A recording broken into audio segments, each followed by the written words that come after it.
Eu era juiz profissional no futebol na Alemanha e por isso eu sempre ficava... Peraí. Como é que você conta isso só? Você era juiz profissional de futebol? Sim. Então foi até o SOP-19. A gente criou, em base de uma infraestrutura, o nosso Competitive Edge com o nosso time de AI, focando em aumentar a qualidade que está correta, porque, como falamos no começo, os dados são os mais importantes e não pode errar lá. Senão um gaming app, se o pixel está errado, é diferente. Então, temos que muito cuidar que os dados que processamos são 100% corretos. Estou cuidando muito da minha atividade física, meu sono, minha nutrição, saúde mental, tentando otimizar todos os casos.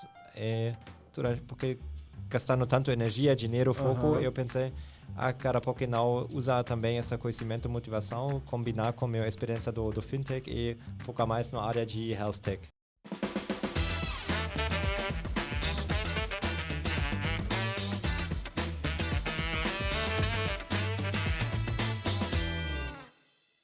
Olá pessoal, super bem-vindos aqui, mais um episódio do Let's Open Podcast, seu podcast favorito para falar de economia aberta. Eu sou o Gabriel Pereira, fundador da Let's Media, e hoje a gente vai falar de saúde. Apesar de eu ter várias questões de saúde para abordar, não é exatamente isso que a gente vai falar aqui no nosso podcast. Quem acompanha a newsletter da Let's Open vê que de vez em quando a gente tem tocado levemente em outros temas de Open, né? Então, obviamente, acho que o maior que vem na nossa cabeça é o Insurance, mas aparece Telecom, aparece Energy, eu já vi até Open Delivery, então já, enfim, interoperabilidade e padrões é uma discussão que está rolando em várias indústrias e hoje a gente vai falar de Open Health. Essa conversa aqui, ela surgiu de um encontro meio que inesperado na fila do Web Summit, e aí a gente estava lá parado, inclusive eu estava com o pessoal e a gente viu as camisas escrito Open Health e falou, caramba, vamos entender o que é isso. E foi assim que eu conheci o Gerrit Glass da Open Health, e a ideia do nosso episódio hoje é explorar um pouquinho dessa empresa, entender um pouquinho desse cenário, dessa indústria, né, desse novo capítulo aí da economia open e até fazer alguns paralelos com o nosso mercado, discutir o que a gente pode ver de integrações e o futuro dessa parte da economia aberta. Eu queria te agradecer a presença. Eu estou numa sequência de pessoas que estão viajando e chegam, a gente já grava aqui, então estou dando sorte. Obrigado aqui pela participação, Gerrit. Muito obrigado, Gabriel. Um prazer estar aqui. Bom, para a gente começar do começo, como eu faço com todo mundo aqui, queria entender um pouco da sua trajetória, né? A gente já vê pelo sotaque que você não é do Brasil, mas entender um pouquinho da sua trajetória, como é que você, enfim, veio parar aqui, como é que você entrou na indústria de tecnologia, até o momento que Open Health entra como uma oportunidade aqui na sua carreira. Uhum. Então, eu sou, como dá para perceber, sou de Nordeste da Alemanha, de Berlim. Sou alemão. Tenho mais do que 13 anos de experiência no mercado. Eu estudava tecnologia e negócios, então alguns falam eu posso os dois, outros falam eu posso nada. Um pouco dentro dos dois, então entendo um pouco tecnologia, mas não sabe muito mais desenvolver. E comecei minha carreira na área de banking. Eu fui 4 anos strategy consultant no PwC. Fiz mais do que 30 projetos com bancos grandes na Europa, basicamente digitalização. E até lá, em 2015, criamos a primeira pesquisa de Open Banking na Europa. Foi a regulação do PSD2. Era o pré-PSD2, então. Sim, já foi no caminho e o título foi até riscos ou chances, oportunidades para os bancos grandes. E foi bem interessante que a gente vai falar um pouco mais tarde sobre isso, mas que os europeus olham muito mais os riscos, os problemas do que a oportunidade e a inovação atrás. E esse foi um estudo que fiz. E durante esse tempo, porque estava cansado de trabalhar com bancos grandes, e eu sou de Berlim, é muito famoso para muitas startups, e dentro da consultoria eu já foquei muito no mercado de fintech. E fiz projetos com os fintech, alguns diferentes. E depois dos 4 anos na consultoria, eu não só queria ver do fora no mercado, eu queria participar mesmo dentro do mercado. E depois eu mudei para uma empresa que se chama FinLeap. É um company builder como Rocket Internet, mas 100% focado no fintech. E eles têm ideias deles, têm funding, têm serviços atrás para ajudar a criar novos startups do zero. E boa coisa, eu fui responsável para novos negócios ou directar novos ventures dentro deste. A gente criou dos mais famosos é Solaris Bank. Não sei se você já... Sim, eu já... Inclusive, eu lembro já de ter usado em benchmarks, assim, na época que eu trabalhava no Itaú. E eu lembro sim. Eu fui muito envolvido neste projeto da Solaris Bank. Então, esse é o Banking as a Service, o Banking as a Platform Provider, o primeiro na Europa. Levantou já mais do que $100 milhões, unicorn status. E essa foi a plataforma com o banking license inteiro da Europa para enable outros fintechs para começar o negócio dele. Então, por exemplo, Penta, que foi uma aquisição depois da Conto na França, o maior business bank account, como um Cora na Europa. Eles começaram na plataforma do Solaris Bank e muitos mais fintechs. Então, eu fui muito envolvido lá, foi o primeiro passo com o Open Banking lá. A gente criou um outro B2B fintech que faz quase, tipo o Belvo faz agora também. Também lá, então eu sempre tocava já nessas bases do Open Banking. Lembrei agora, eu fiz meu Master em Information System Management também falando sobre o business model do Open Banking. Ah, legal. Eu acho legal que o mundo de Bank as a Service e Open Bank, eles conversam muito por conta dessa questão dos padrões e como é que as coisas se conversam, né? Então, acho que é super natural essa visão, assim, tem muita aplicação em diversos cenários, né? Então, é muito legal essa sinergia. Sim. E depois, do background, eu era um juiz profissional no futebol na Alemanha e por isso eu sempre ficava... Peraí. Como é que você conta isso só?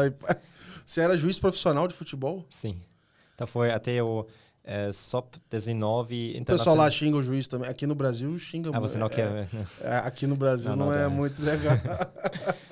Já era jovem, mas o que eu queria dizer com isso, porque fui lá no professional track, no esporte, eu nunca podia sair mais para fazer um intercâmbio no outro país, o que é super normal na Europa, um ano em Londres, Nova York e outros países, mas eu sempre tinha que ficar cada final de semana nos estádios alemãos para... Caraca, já apitou jogo do Bayern, sei lá... Então, os melhores foram... Eu fui na terceira divisão e depois eu tinha que fazer uma decisão que focou 100% profissional ou no negócio. Mas eu fui, por exemplo, Ajax Amsterdam contra Dynamo Dresden, Werder Bremen. O Naldo jogava lá durante esse tempo. Caraca, cara, que maneiro. E até alguns jogos internacionais, tipo França contra a Polônia do SOP 19, por exemplo. Caraca, que maneiro. Pô, achei que eu ia ficar falando só de Open. Caramba, cara. Eu me contei aqui para não desvirtuar, mas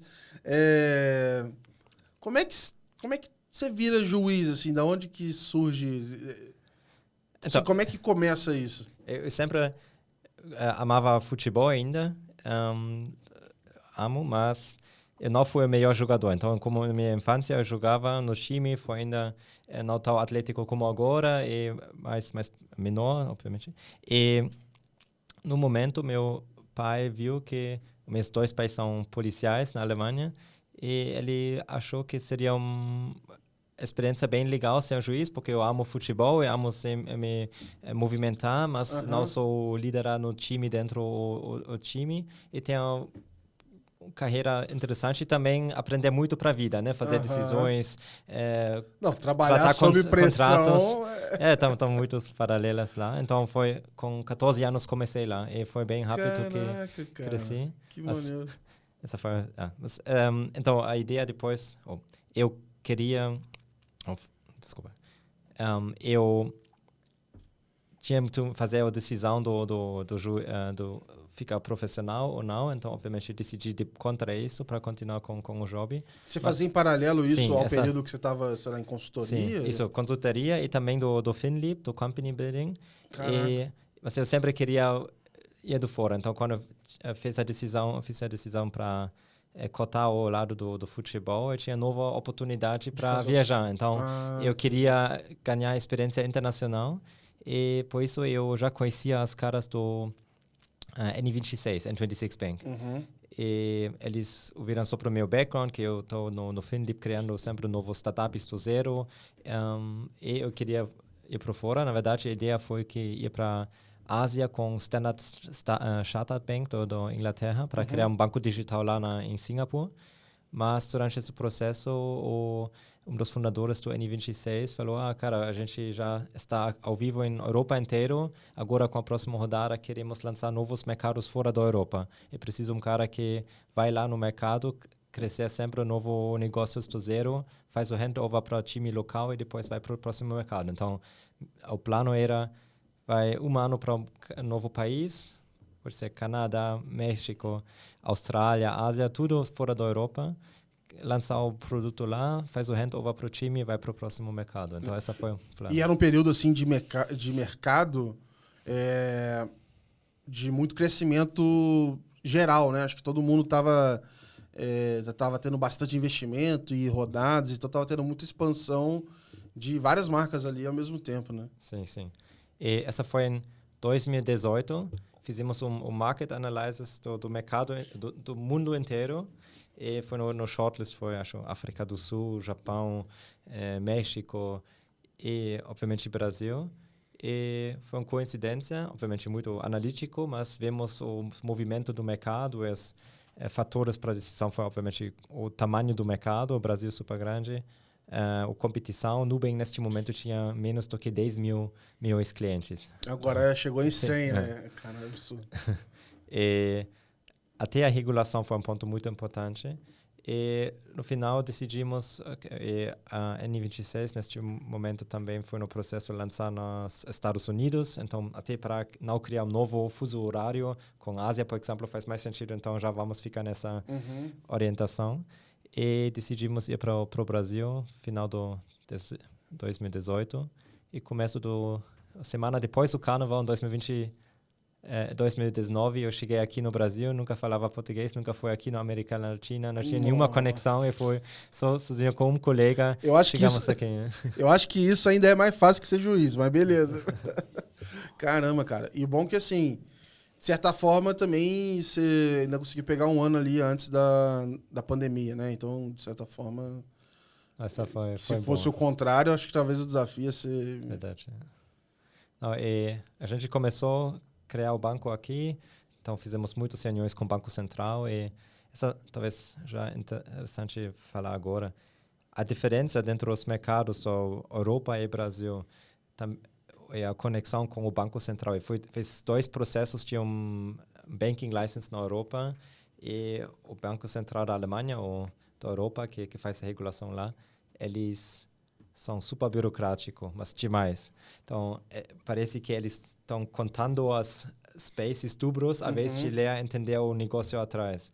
E aqui o Banco Central, e também a regulação, só para emitir uma cartão do débito, que tem nenhum risco, eles já querem um banking license total, só para fazer isso. E o conhecimento do Banco Central, da regulação, é a mesma coisa vemos depois para a área de saúde, que eles ajudam muito mais, ou querem ajudar a inovação, eles querem ajudar startups, eles querem quebrar essa oligopólio dos bancos grandes, né? Ele quer aumentar a competição a todo momento, assim, né? E na Europa foi o oposto, o lobby dos banking está tão forte, então até cada ideia de uma nova regulação, como instant payment, como open banking, como novos bancos digitais, a ideia até foi bom, mas a execução, o resultado foi mais burocracia, processo mais difícil, no final até mais difícil para um novo startup entrar no mercado, porque a regulação é tão forte.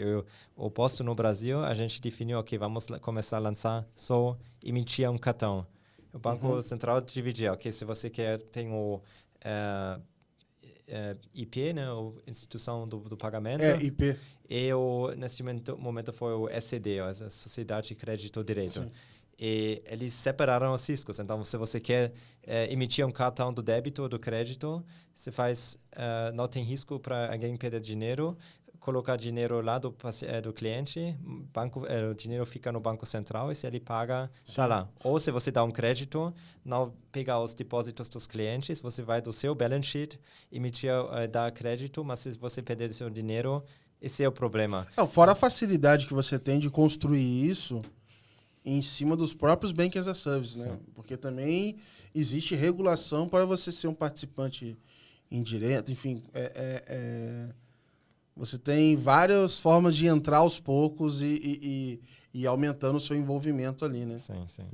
Mas é algo curioso, assim. Eu fico pensando que talvez o Reino Unido é um pouco mais flexível nesse sentido. Um pouco mais, mas também no final é tudo mesmo burocracia. E também os Estados Unidos está super forte, né? Então, depois em 2026, eu trabalhava com o Nomad e o Avenue para lançar o produto do banking deles nos Estados Unidos. E lá a regulação também é muito mais difícil. Também com N26, até cada estado tem regulação Isso diferente. Isso que eu ia falar, você está entrando em não sei quantos países ao mesmo tempo, né? Sim. Se cada estado tem uma regulação diferente, é super complexo, né, para botar de pé.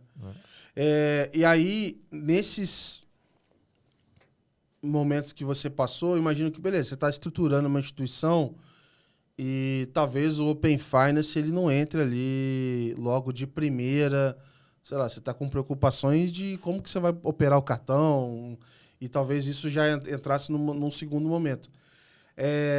Teve algum momento que você esteve mais próximo do Open Finance, do Open Banking, antes de começar, por exemplo, a Open Health, enfim? Sim, porque já no começo, quando com a N26 fizemos a primeira decisão, vamos aplicar para uma licença do banking ou vamos usar um Banking as a Service Provider? Porque no final, o que é Open Banking? Né? Você tem separar o processamento ou regulação com outros consumidores do serviço. E neste momento também falamos muito com, acho que foi a Banco, não, Votorantim foi, mas quem foi? Acho o Condutor, que o Neon também mudou do Votorantim para Condutor, não? Ou não, do outro banco para Banco Votorantim, assim? Não sei. Eu sei que o PV tem esse Bank as a Service que muita gente usa, eu sei que tem outros. Acho que foi esses, não lembro mais direito, mas então já tivemos bem no começo, quando começamos aqui, precisávamos de decisão, vamos usar um parceiro, o nosso lado, e como a diferença de quem faz o quê. Então, já lá foi o primeiro passo aí, em paralelo o Belvo começou também, porque na Alemanha o Open Banking já bem começou mais com screen scraping e outros para conectar, tipo o Giabolso fez aqui, para criar essa multi-banking aplicativo, então já foram também sempre ideias dentro do N26, se você criar um novo mercado, como captar novos clientes. Ou caso de uso que é super forte, ou o primeiro forte do Open Banking na Alemanha foi essa parte aqui essa portabilidade. Mas essa aqui acho ajudado ou também organizado do Banco Central. Na Alemanha não tem. Você tem um serviço, o Philipp criou também esse serviço. Se você abrir uma nova conta num novo banco, pode falar, já tenho meu conta no Santander, colocar meus credenciais e pego todas as transações repetitivas e oferece para trocar para outro banco. Esse foi o primeiro caso de uso na Alemanha. E isso, então, só para eu confirmar aqui, dado que não existia uma infraestrutura do mercado, do Banco Central, vocês acabaram criando esse serviço na iniciativa privada, né? Então, é uma forma, vamos dizer assim, eu vejo isso muito em SaaS acontecendo, né? Assim, olha, migre para cá, sei lá, se você quiser contratar a gente, nossos diferenciais é que você consegue migrar de plataforma mais fácil, eu consigo trazer tudo que você tem da outra e tal. Então foi meio que por um caminho assim, vocês criaram por conta própria esses casos de uso, de portabilidade, mas o mercado inteiro usava, como é que era isso? Sim, foi muito usado, porque não só foi uma tecnologia, foi um marketing tool, né? Porque o mercado já está satisfeito. No Brasil tem ainda, antes Nubank tinha muito unbanked pessoas sem conta, mas já na Alemanha, na média, todo mundo tem 3 contas e ninguém está esperando um novo entrado. E se eles até são um aplicativo legal, o dó para trocar uma conta do banco é muito alto. Então, esse foi um caminho para ajudar muitos bancos digitais e também os bancos mais velhos começaram com novas marcas ou novas ideias e tudo deles usava no final essa infraestrutura também. Na época de faculdade, eu lembro de alguns amigos que foram fazer intercâmbio na Europa e era engraçado, eles ganhavam euros para abrir a conta no banco. Eu falei, como assim? Que estão te pagando para abrir conta? E eu, assim, né, pensando na nossa realidade aqui, é muito diferente, assim, né? Então você vê que talvez ainda faça sentido para eles no custo de aquisição, porque, enfim, né, já tá todo mundo com a sua conta principal usada ali. Não sei se isso vai acontecer no Brasil, talvez, não sei, mas a briga pela principalidade, que acho que é a palavra do momento aí, tá super em voga, assim, tá bem relevante. Sim, ainda, né? Talvez às vezes tem muitos que não são mais bancos, mas o Nubank provavelmente, mas outros casos de usos que combinam, tipo o Mprex, né? Você falou com o Silvan, um grande amor, grande amigo meu. Ele cria um novo caso de uso para quem dá o crédito não tem que ser mais o banco que tem a conta necessariamente, né? Então acho essa oportunidade também, a mesma coisa que a gente vai fazer com Open Health também, separar um pouco de onde vem os dados, quem é o dono dos dados, dá mais controle para cliente final para receber os melhores serviços atrás. Né? E é legal, por exemplo, você ver que como é que vários nichos agora estão sendo servidos por outras soluções. Né? Então, sei lá, acho que até do Neon, com o pessoal do Uber, fizeram umas soluções específicas para quem trabalha com Uber, enfim, receber o dinheiro e ter as soluções de antecipação, crédito, etc., tá todo mundo virando fintech. Acho que isso é um pouco do resultado também de todo esse ambiente propício que a gente tem. Então, todas as regulações financeiras, o marco legal das startups que facilita também parceria entre instituições e tudo mais, que cria tanta diversidade assim, de organizações. Às vezes você vai ouvir, você nem sabia do nome e, de repente, tem uma fintech gigante numa região específica do Brasil, atendendo uma audiência bem relevante, assim, bem legal. E quando é que entra, então, Open Health, assim, cara?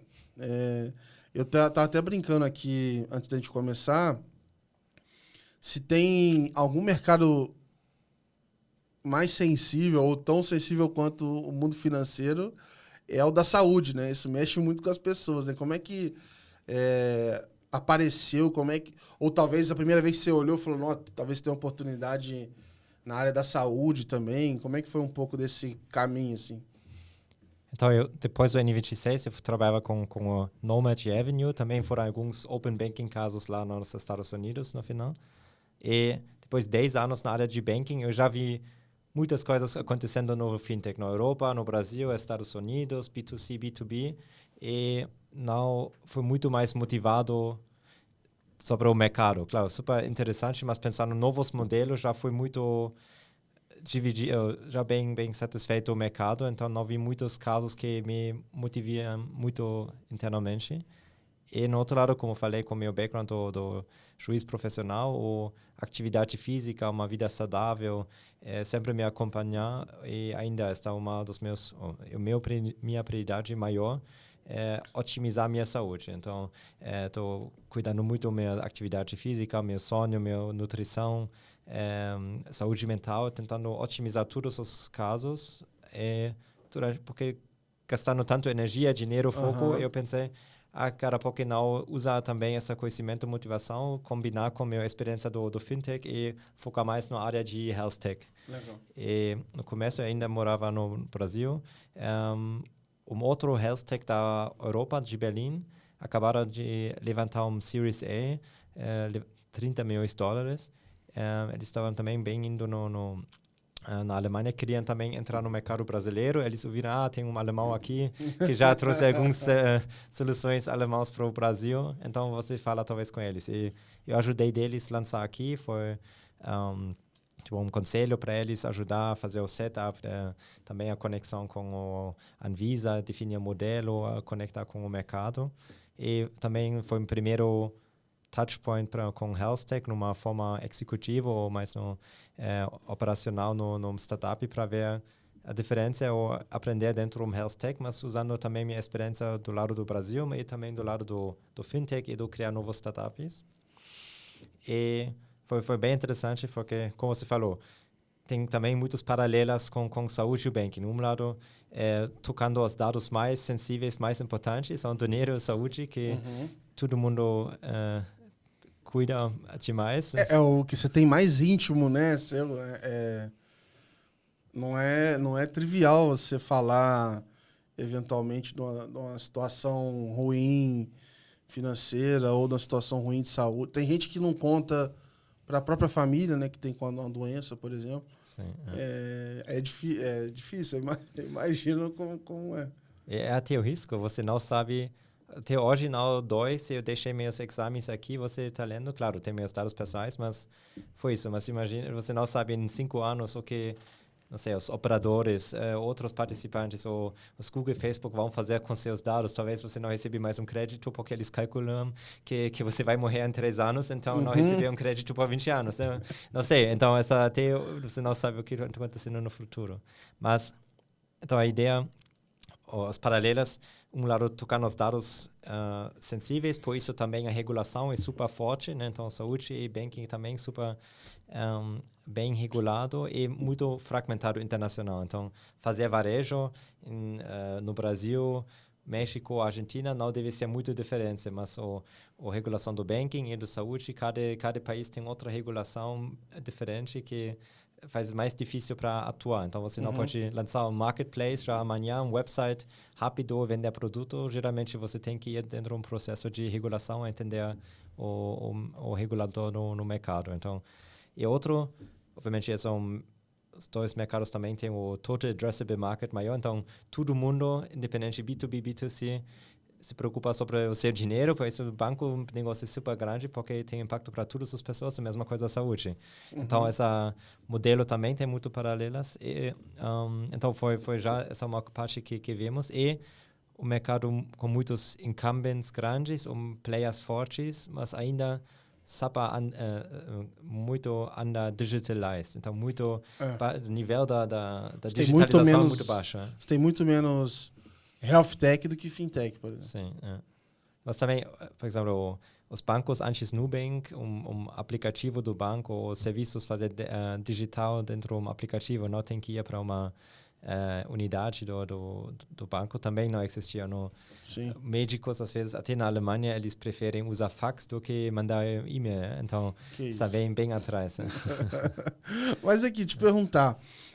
Primeiro que vocês não vão gastar R$1 de tráfego pago, né? Porque o nome de vocês já é o nome da indústria também, né? Nasceu como Open Health, já o SEO agradece muito o time de marketing. É verdade. Mas a gente vai falar dos dois, assim, da empresa e do mercado. Eu queria entender de você como que está o mercado hoje. E aí, de novo, fazendo paralelo com o Open Finance. A gente já, antes da regulação, já existia...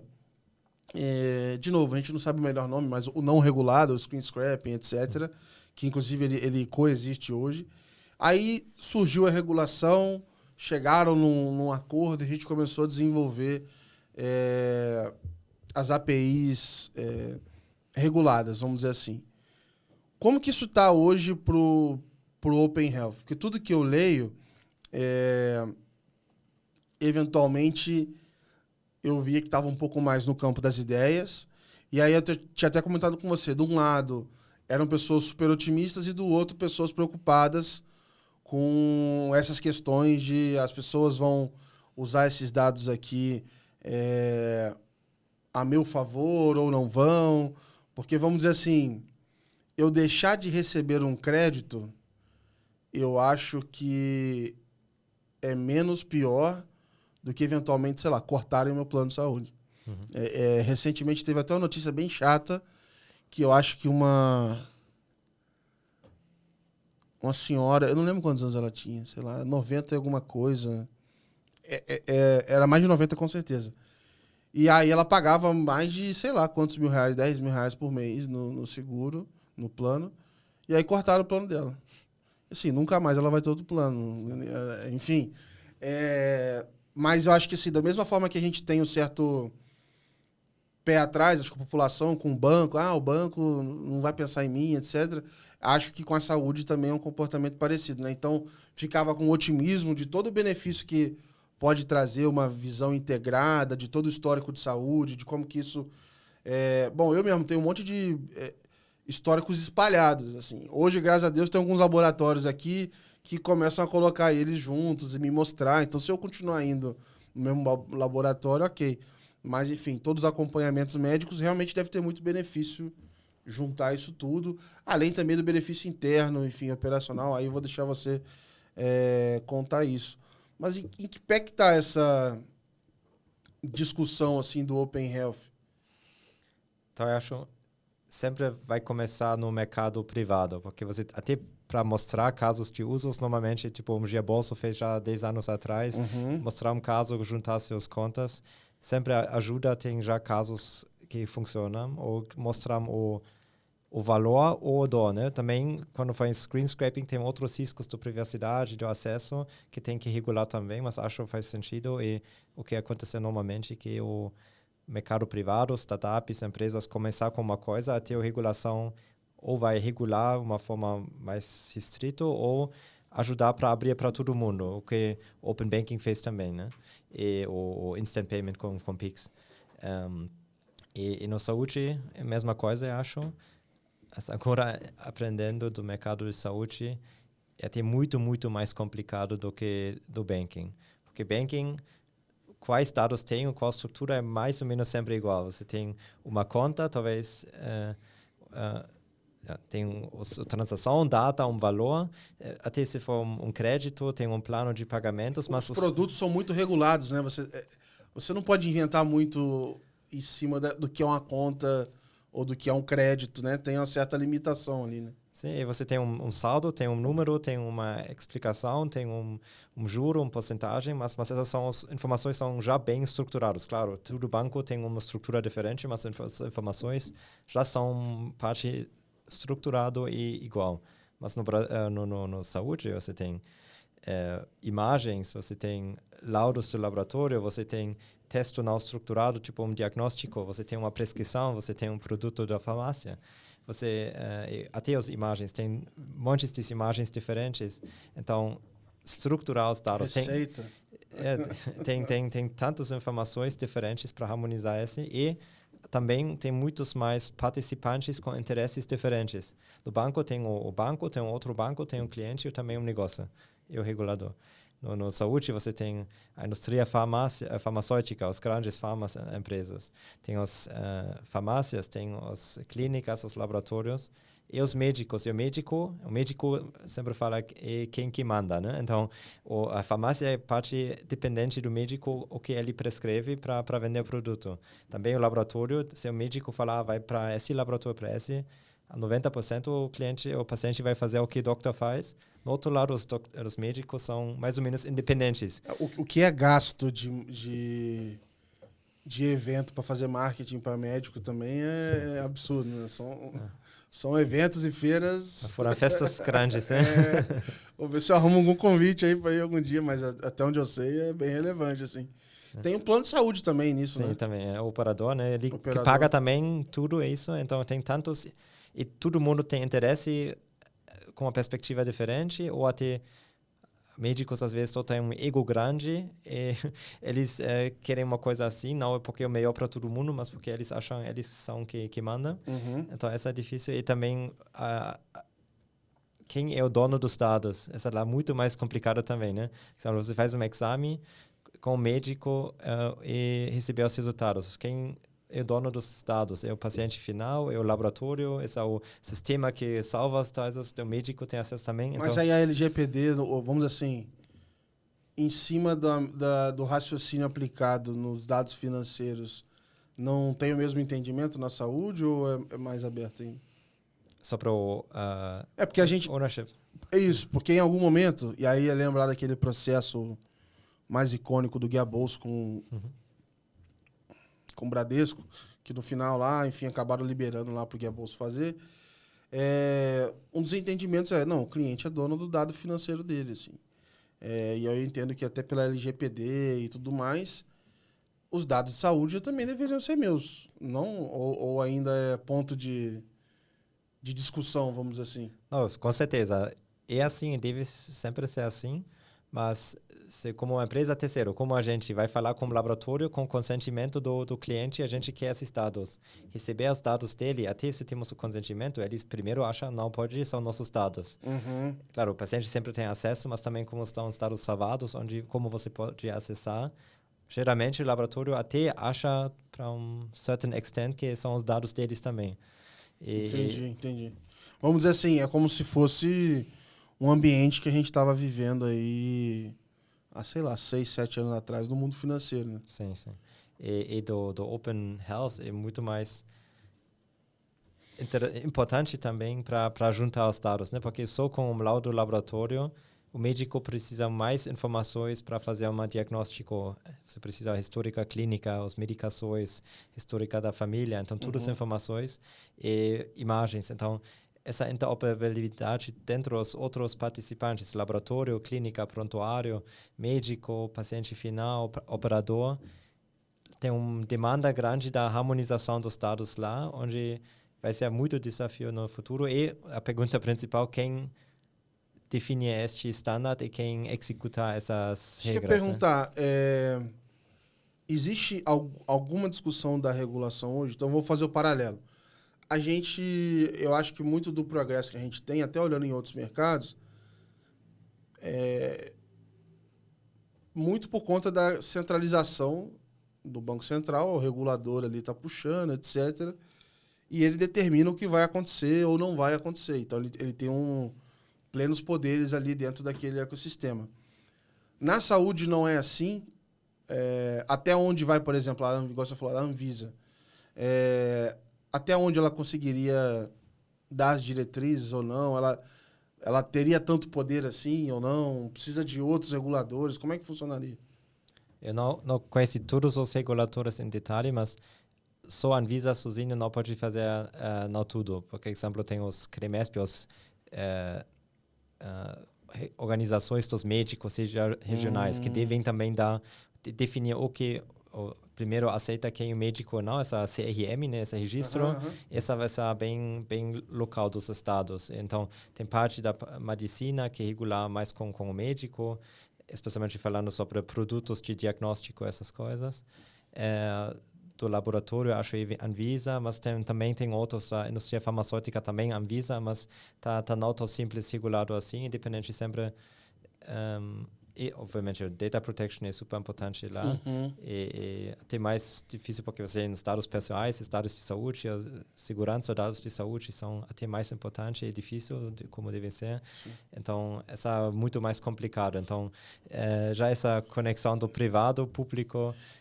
Esse é um cenário que no Brasil a gente chama o seguinte: cachorro que tem muito dono morre de fome. Sim. Então, eu acho que para alinhar todo mundo ali, para dar essa direção, realmente é um desafio grande. Mas pelo que você falou, enquanto isso não ocorre, você tem a oportunidade também de olhar isso na iniciativa privada, até para mostrar o benefício para, enfim, fazer com que a coisa ande e tudo mais. Hoje, eu queria que você me contasse um pouco da Open Health e, assim,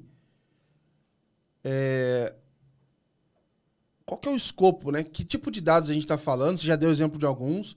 E a gente está fazendo assim, a gente está pegando esse dado de quem para quem, né? A gente está levando do ponto A para qual que é o ponto B, assim. Então, vou dar um exemplo. Sei lá, se eu pegar os laudos, eu consigo facilitar alguma coisa aqui. Se eu pegar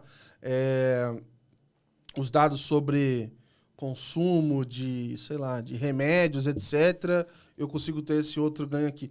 Por onde começa a integrar tantos pontos diferentes e o que vocês estão oferecendo assim ao mercado hoje? Então, o foco da Open Health Technologies é em harmonizar os dados dos laboratórios, então dados análise clínica. Então pode ser sangue, urina, fezes, até bactérias, intolerâncias, todos que têm números ou texto, menos imagens. Então esse é o nosso foco principal agora, começando com também odor.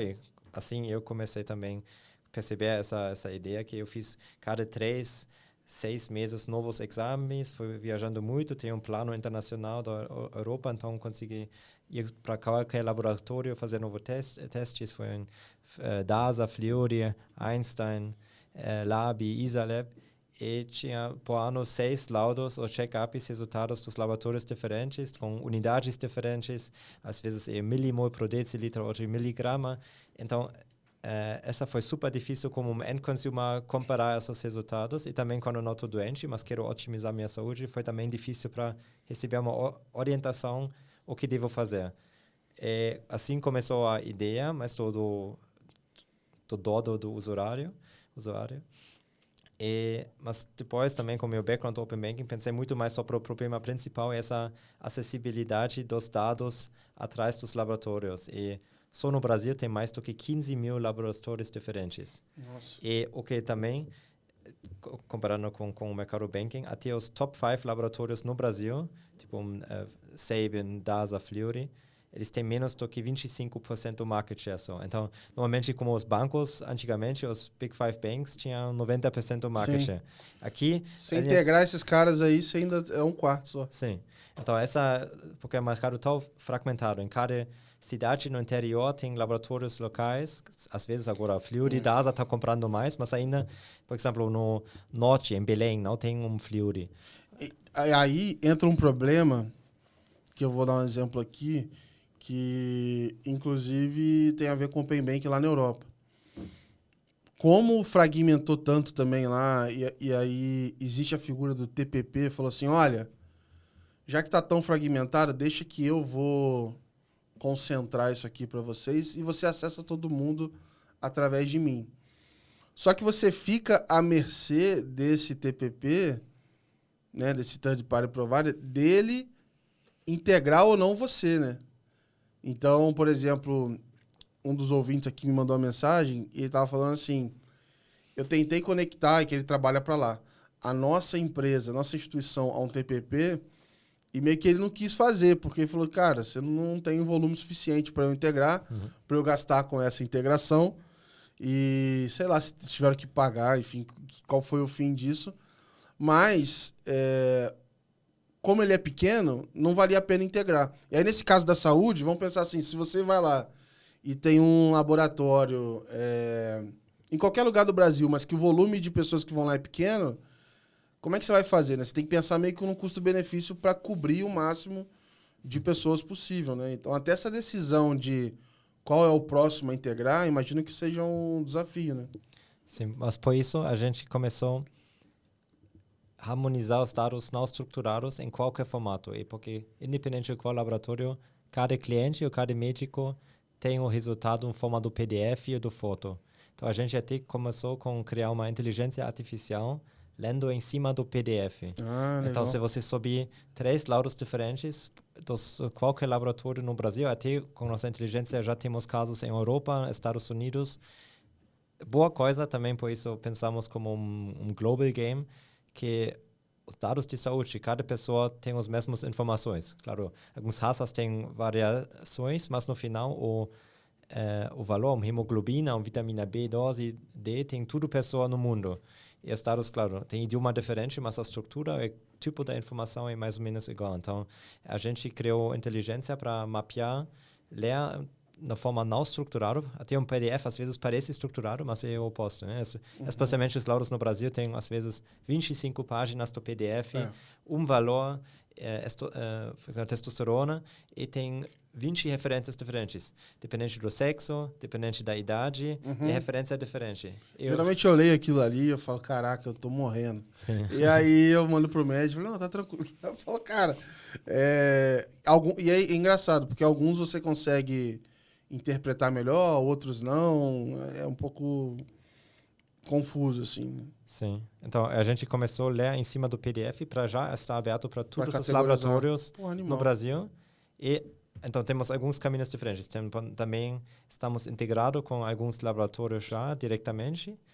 E o que tem mais desafio que não percebi antes, especialmente os laboratórios pequenos, eles não têm um time de TI internamente. Então, eles contrataram eles precisam se chama o LIS, Laboratory Information System, é o ERP inteiro do laboratório. Então, começando do Customer Creation até a logística para todos os processos de faturamento até os resultados. Então, é tipo um SAP específico para laboratórios. Deles, sim. E eles têm todos os dados. E normalmente eles criam, os laboratórios contratam eles, precisam dessa tecnologia, mas eles têm a solução. Mas a boa coisa, no Brasil tem mais ou menos 20, 25 LIS no Brasil inteiro.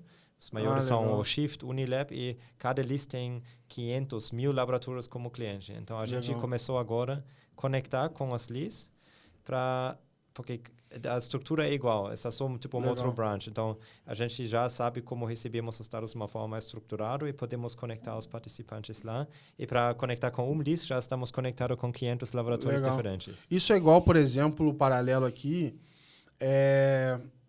muito varejista no Brasil, que é menor e etc. Você vai vendo que eles têm uns sistemas de venda ou de RP ali, e no final do dia, quando você vai ver, chega nisso.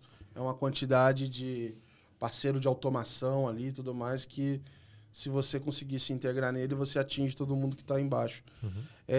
Agora, do outro lado, a gente está falando do lado que conecta, né?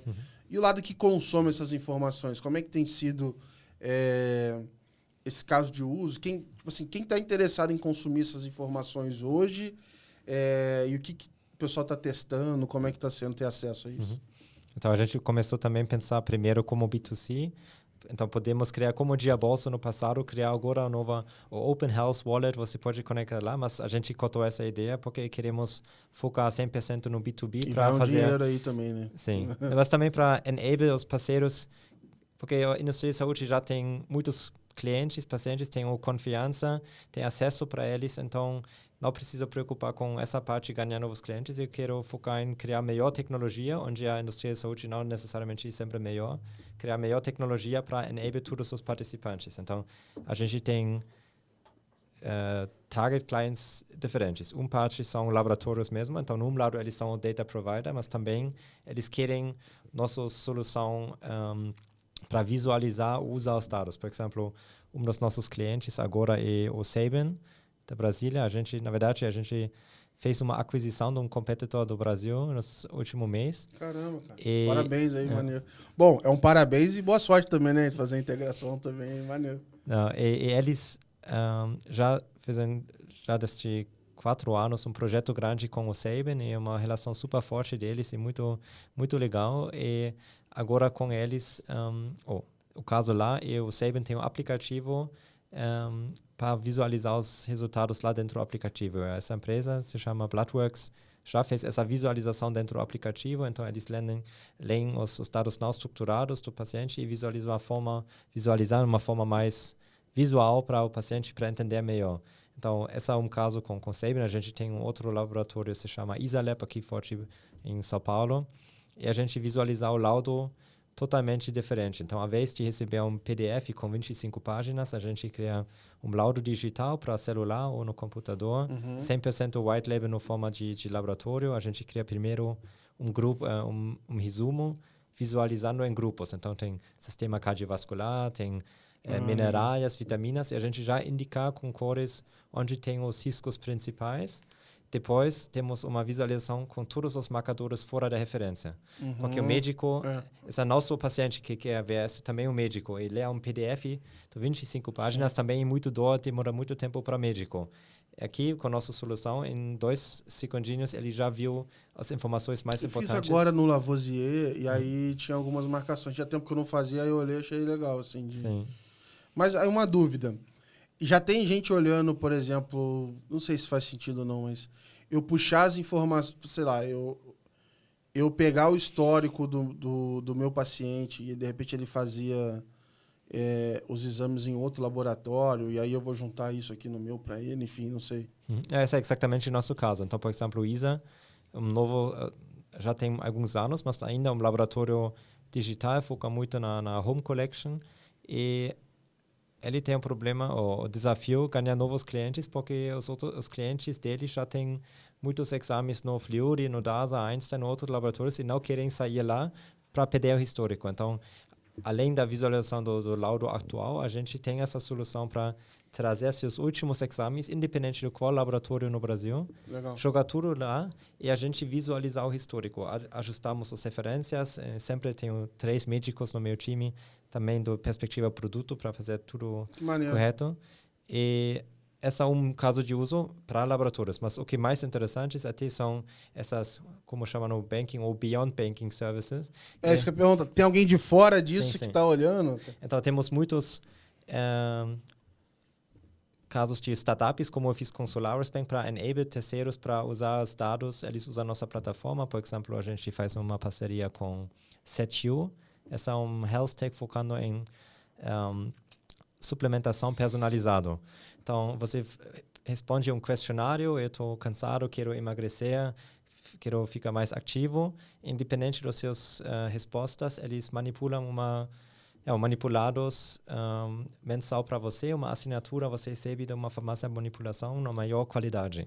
Caraca. E a gente eles usam nossa tecnologia no primeiro passo para ter um add-on services, um marketing para eles já recebem muitas vezes dos clientes deles os laudos, porque se você fala, eu sempre estou cansado, então o que colocar? Cofeína, guaraná ou vitamina D? Dependente muito dos seus biomarcadores também. Eles conseguem personalizar em escala, né? Recebendo isso automaticamente. Né? Sim, então a ideia é que eles têm clientes em qualquer estado no Brasil, então os clientes mandam os últimos exames lá para eles, a gente ajuda também para aumentar a experiência do cliente deles, mas também no futuro eles podem usar os dados para melhorar o produto para personalizar mais. Outro caso de uso é muito da área de bem-estar, por exemplo, a gente discutia projetos com redes de academias. Eles já têm um aplicativo do bioimpedância para ver como seu body mass index, sua composição de gordura, músculos tá, dentro do corpo. E agora, ou no futuro, com nossa tecnologia, a gente pode oferecer, faz o upload dos seus últimos exames e pode ver seu testosterona, magnésia, ferritina dentro do aplicativo da academia. E até porque, no outro lado, estamos muito conectados com muitos laboratórios, podemos oferecer um check-up dos atletas via o aplicativo do bem-estar, até a gente sair um pouco do lado do saúde, trata doenças, para uma coisa de performance, medicina preventiva, para criar mais demanda, o que normalmente também está pago particular, sem o plano. E lá também eles têm mais como chama? São mais abertos para pagar uma coisa diretamente com esse parceiro e juntar essas informações. A mesma coisa, a gente está começando um projeto com uma das redes das farmácias. Todo mundo agora quer ser o super app da saúde. Para conectar seu prescrição. Tá rolando isso aí também. Que todo mundo quer conectar a prescrição, a teleconsulta, vacinas, produtos farmacêuticos, num aplicativo e os laboratórios. E a gente foca, neste momento, 100% parte dos laboratórios e integrar nosso API para adicionar essa perspectiva, porque ler um PDF não é tão simples, os dados. Sim. Então, esse é o nosso foco e enable todos os parceiros com essa coisa para criar mais valor para os pacientes. Os modelos novos aí de IA generativa, os LLMs novos aí, que talvez... Porque vocês têm quase 2 anos, né? Sim. Tiveram alguns lançamentos relevantes também nesse período, né? O quanto que isso também ajudou vocês a conseguirem... Eu acho muito legal isso, nessa capacidade que você falou de conseguir entender as informações, independente da forma com que ela vem. Sei lá, talvez há poucos anos atrás você já não conseguiria fazer isso, talvez não teria solução disponível para isso. Assim, como é que foi um pouco desse processo? Assim, o quanto que isso ajudou também? Não, com certeza. Sem esse movimento do ChatGPT nos últimos anos, nossa solução, especialmente ler em cima do PDF, não funcionaria. Porque a gente usa e testando algumas plataformas diferentes, ou do LLMs atrás, mas temos um time de 5 developers que são especializados em inteligência artificial para orientar isso, né? Porque, no lado, temos que conectar isso com o nosso medical backend, então a AI está lendo o PDF, achando a vitamina D, mapeando para esse código dentro do nosso sistema, pegando todas as informações corretas. E, claro, você já agora pode jogar seu laudo do Fiori para ChatGPT pergunta uma coisa, mas a probabilidade que tudo está correto é muito baixa, é verdade. Especialmente as referências. Então, a gente criou, em base de uma infraestrutura, o nosso Competitive Edge com o nosso time de AI, focando em aumentar a qualidade que está correta, porque, como falamos no começo, os dados são os mais importantes e não pode errar lá. Senão um gaming app, se o pixel está errado, é diferente. Então, temos que muito cuidar que os dados que processamos são 100% corretos. Não, sem brincadeira. Se você erra, você pode matar uma pessoa. Dependente. Tipo assim, você pensa, sai um exame lá, a pessoa lê aquilo lá e infarta, dependendo de como... vamos dizer assim, a gente fala, que, obviamente, né, em camadas diferentes, mas no banco você não pode errar. Se a pessoa chegar lá, a conta dela era para ter R$1.000, está com 1.000 negativo, cara, ela vai querer, vai ficar com raiva, vai querer matar o banco, ela vai ficar com juros em alguma coisa por conta disso. Mas quando entra na questão de saúde, assim, você pode pegar vai ter casos que são só check-up, mas vai ter coisa super grave ali, né? Então, tem esse cuidado. E eu ia falar que como é que esses modelos estão avançando. Foi esse final de semana, cara. Eu baixei todas as newsletters que eu já produzi em CSV. Isso demorou 3 minutos. Eu subi lá no motor novo, lá no 4O e tal. Rapidinho entender o estilo de como que eu escrevo. E aí eu consegui fazer um artigo novo só conversando com o chat. Porque aí eu abria o áudio e aí... Porque me facilitava muito porque eu não tinha que digitar. Então eu ia falando as ideias meio de forma desestruturada, não sei o quê. E aí ele pegava e escrevia exatamente no meu estilo. E aí eu ia lendo de novo, não, muda isso aqui, muda isso. Então é como se eu estivesse instruindo uma pessoa mesmo para escrever, sem eu ter que digitar nada no teclado, e ficou muito bom, assim. Então, a gente vai ter mais informações, a gente muito em breve vai disponibilizar dentro da comunidade que a gente está lançando, uma AI nossa, porque a gente vai pegar todos os podcasts que a gente tem, todos os reports e tal, e vai colocar lá. Então, para você consultar o que está rolando, conversar com ela, entender em cima da nossa informação proprietária, a gente vai conseguir oferecer isso para as pessoas também.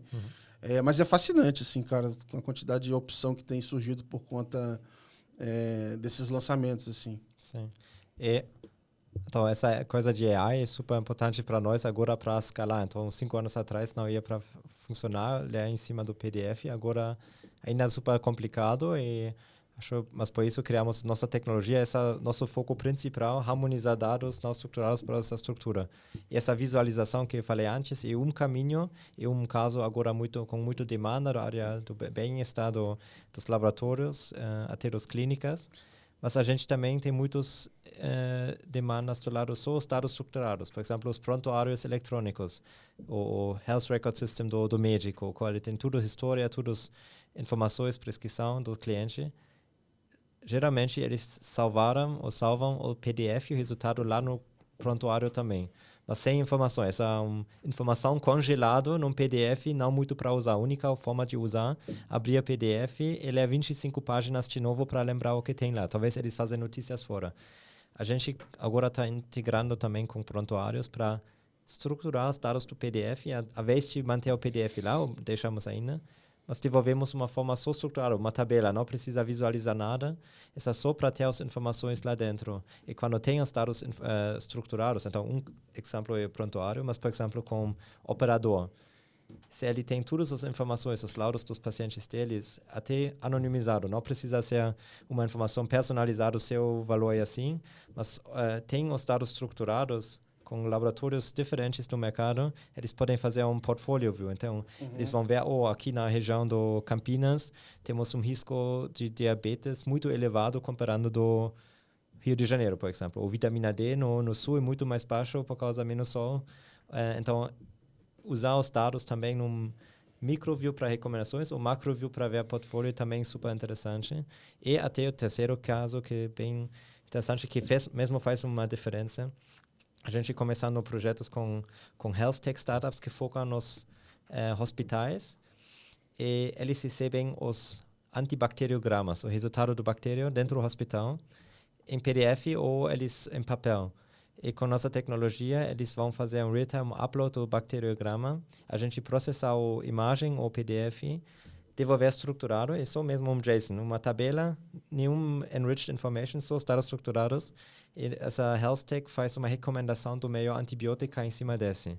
Mas outros casos só podem começar com novas ideias, porque eles usam nossa plataforma. Então, a gente é uma infraestrutura para criar novos casos de usos em cima disso. Então, no futuro, estamos pensando em criar um hackathon para oferecer os dados estruturados para pensar como os novos use cases pode criar, porque antigamente a única coisa que você recebe ou, não sei, faz um projeto só com Fiori e só pode usar os dados do Fiori ou do DASA, mas pensando do Open, porque deve ser para todo mundo, oferecer esses dados para criar novos use cases. Sensacional. E aí a gente está meio que caminhando para o final, mas eu queria te perguntar o seguinte, como é que você vê esse mercado evoluindo, assim? Você acha que ainda vai levar muito tempo da iniciativa privada puxando à frente? Você acha que essas conversas entre diferentes stakeholders aí pode apresentar alguma regulação, sei lá, nos próximos 3 anos? Não sei. Ou você acha que é uma ordem de grandeza maior, está mais para 5, 10? Como é que você vê um pouco do futuro assim, do Open Health no Brasil? Então, eu acho que já tem algumas iniciativas. Por exemplo, essa parte dos análise clínica, onde a gente foca por enquanto. Também tem os LIS que eu falei. Eles têm uma associação, tipo um grupo dos todos os LIS, se chama LIS Brasil. Eles também já estão pensando com uma interoperabilidade dentro deles. E também, quando eles têm um standard, porque tudo deles também tem uma estrutura diferente, para conectar com terceiros. E a mesma coisa está acontecendo, já existe em global, essa standard se chama HL7 e FHIR. São uma standard predefinido como estruturar informações médicas, mas porque tem tantas informações diferentes, não é tão simples esses sistemas. Então tem... Quase o ISO que usa lá no Pix, lá, por exemplo. Então já tem alguns standards no mercado, por exemplo, também nos Estados Unidos, também usa muito essa HL7.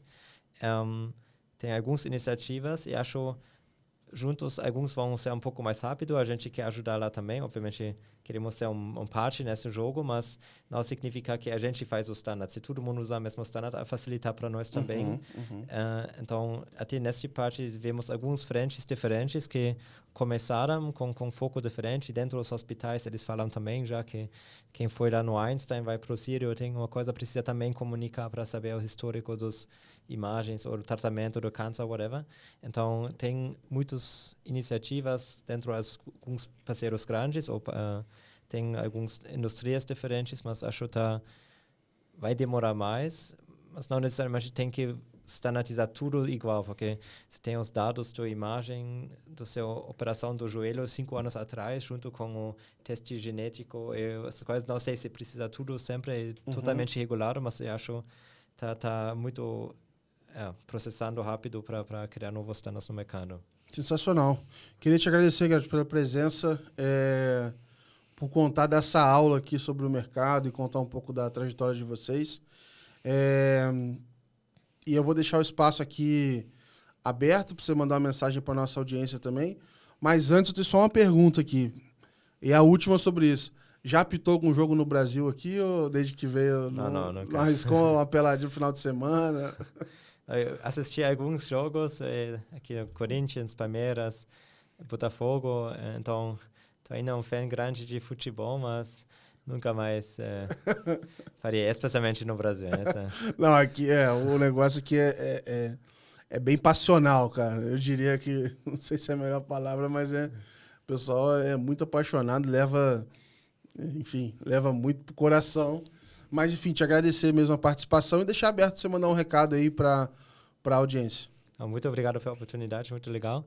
Do nosso lado, estamos sempre abertos para novas parcerias. Então, se você acha que tem uma startup, uma empresa de saúde ou até seu médico poderia interessar, só conecta conosco. Acho o meu LinkedIn está conectado. Vou deixar os links todos aqui no portal. Então, muito obrigado.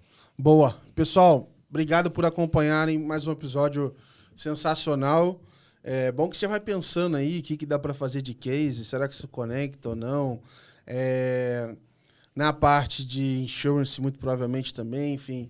É a economia aberta que está entrando em várias outras frentes, né? Essa interoperabilidade vem se tornando realidade a cada dia. E obrigado por acompanharem. A gente se vê na próxima semana. Grande abraço, valeu!